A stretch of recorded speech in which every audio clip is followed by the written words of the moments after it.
ये है कि क्रोध जो है आपका सब पुण्य उठा ले जाएगा। पहली बात ये है, जैसे एक सेठ थे और वो बहुत क्रोध करते थे। अब उनके कोई भी आ जाए राहगीर, सुबह सुबह दे भाई बेचारे, कहाँ सुबह सुबह आ गया मूर्खरा, चल चल भैया कमा करके धरेगा कि दे दूँ, चलो दूर चल दूर से दूर चल। अब उनकी जो बहू आई थी वो गृह लक्ष्मी थी।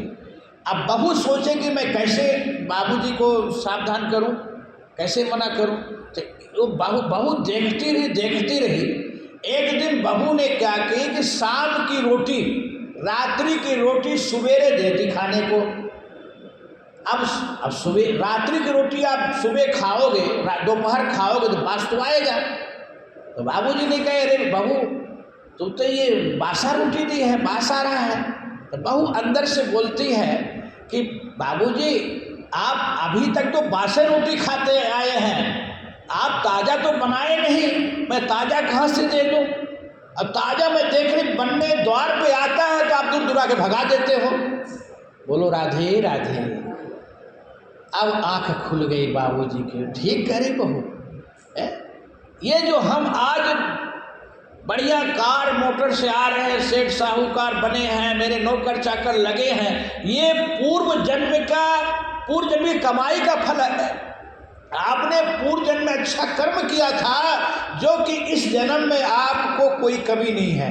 सब कुछ मिला आपको, धन वैभव, मकान, दुकान, कोठी, बंगला, गाड़ी, नौकर सब मिला।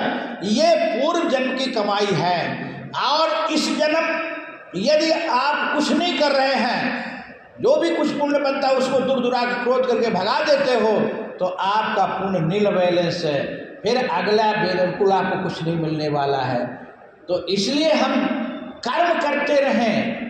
हम ये नहीं कि अब हो गया ऐश का आराम है तो हम कुछ न करें, भजन पाठ जप तप दान पुण्य करता रहे, ये सत्कर्म है। यही सत्कर्म से हमारा अच्छा कर्म बनेगा और हमारा कल्याण होगा और भगवत धाम की प्राप्ति होगी। और नहीं तो फिर कुकर सुकर की योनि में चले गए, यही नरक की योनि है, यही है तेरी एक योनि में चले गए।